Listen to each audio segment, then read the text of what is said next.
ज़फ़र अब्बास साहब, सबसे पहले ये बताएं कि इस कैंपेन को शुरू करने की वजह क्या थी? लोगों को ये अवेयर करना था कि ये जो तुम फ़कीरों को पैसे दे रहे हो भाई, अपने ख़ानदान के गरीबों को पहुंचा दो, अपने ख़ानदान के ज़रूरतमंदों तक पहुंचा दो, तुम्हें अल्लाह इसका अजर देगा। मैं एक दुकान पे खड़ा हुआ था, मैंने देखा 10 से 15 मिनट के अंदर उस दुकानदार ने कोई 8 से 9 फ़कीरों को 10-10 रुपये दे दिया। अच्छा, इसमें भी कोई दो राय नहीं, 10 रुपये की तो टॉफ़ी भी नहीं आती। तो मैंने पूछा दिन में कितने फ़कीरों को पैसे दे देते हो? उसने क्या 60 से 100 फ़कीरों को दे देते हैं। तो मैंने कहा कितने बन जाते हैं? उसने बोला 600 से 1000 रुपये दिन के।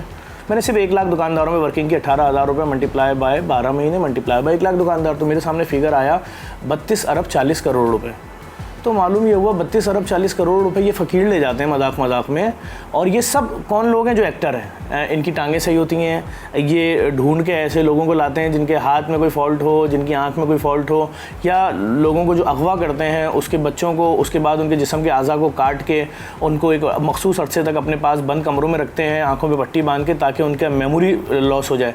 अगर आप किसी बच्चे को 3 साल 4 साल या 6 साल के बच्चे को अगवा करके उसके हाथ काट दें और उसकी आँख पे पट्टी बांध के रखें 2 साल 3 साल, तो जब पट्टी खोलेंगे उसकी मेमोरी चली गई होगी। अब उस बच्चे को आप कराची से उठा के शिफ्ट कर दें डेरा गाजी खान, अगर लाहौर से अगवा किया उसको शिफ्ट कर दें कराची, उस बच्चे को कुछ नहीं। अब उसको ये मालूम है मैं सिस्टम का हिस्सा हूँ, अगर ये आवाज़ सुनाई देगी मुझे तो ये मारते बहुत हैं, बात सुननी है। उन्होंने समझा दिया जी आपने सिग्नल पे बैठना है। अब जी दोनों हाथ कटे हुए हैं, ये डेली गाड़ियाँ पहुँचा रही हैं, डेली गाड़ियाँ उठा रही हैं, मखसूस जगह है, वहीं पर बैठ के आपने जो कुछ करना है करते रहिए। और वो एक इस किस्म का केस जो होता है जिसके हाथ पाँव नहीं है या कोई प्रॉब्लम है, उसके साथ डिसेबिलिटी है, वो दिन के आराम से 10 से 12,000 15,000 रुपये कमाता है। और अगर जैसे मैं किसी इंडस्ट्रियल एरिया की बात करूं तो वहाँ बैठा हुआ फ़कीर जिसके साथ ये प्रॉब्लम वो दिन के 80 हज़ार रुपये कमाता है।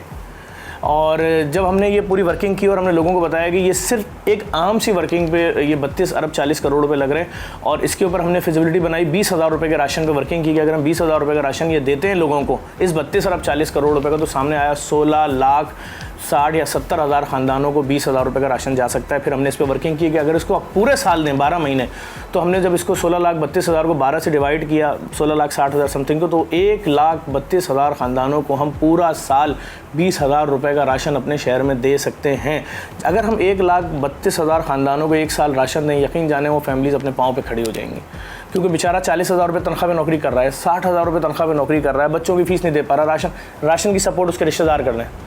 ये जो पैसा हम अरबों रुपए माफियाज को दे रहे हैं, देखिए माफियाज हैं, इनकी गाड़ियाँ चलती हैं, इनका ट्रांसपोर्ट का निज़ाम है, इनको मालूम है कि ये इस औरत को यहाँ उतारना है, इस बच्चे को यहाँ उतारना है, इस माजूर को यहाँ उतारना है, इस साइकिल वाले बाबा को यहाँ उतारना है। पूरे रोडें, सिग्नल, सब हर चीज़ सेल आउट हुई हुई है। आप कोई नए फ़कीर बन के चले जाएँ, आपको मारेंगे, उठा के ले जाएंगे लोग आके।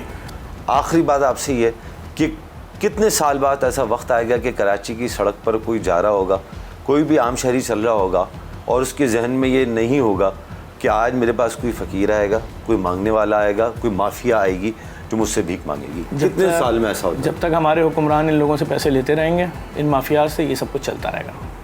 जिस दिन ऐसे हुक्मरान आ जाएंगे जो बोलेंगे कि हम फ़लाँ चीज़ का पैसा नहीं लेंगे, हम फ़लाँ चीज़ का नहीं लेंगे, हम फ़लाँ चीज़ का नहीं लेंगे, देख लेते हैं उसके बाद। आप क्या समझते हैं कि अगर एक SHO चाहे कि उसके इलाके में क्राइम ना हो तो सकता है क्राइम? भाई लाहौर में हर सिग्नल के ऊपर क्यों नहीं खड़े हुए 200 250 फ़कीर? इस्लामाबाद में क्यों नहीं खड़े हुए? वहाँ तो शहर खूबसूरत बने हुए हैं, जबकि टैक्स कराची दे रहा है 68% रेवेन्यू। सड़कें यहाँ नहीं, खुले हुए गटर यहाँ पर, आवारा कुत्ते गलियों में हमारे फजर के नमाजियों को काट रहे हैं, बच्चों को काट रहे हैं स्कूल जाते हुए, सिग्नल फ़कीरों से भरे हुए, ठेले वाला कहता है हम हुकूमत की मर्जी पे चीज़ नहीं बेचेंगे, रेट लिस्ट को हमने आग लगा दी है। सब चीज़ें कराची में।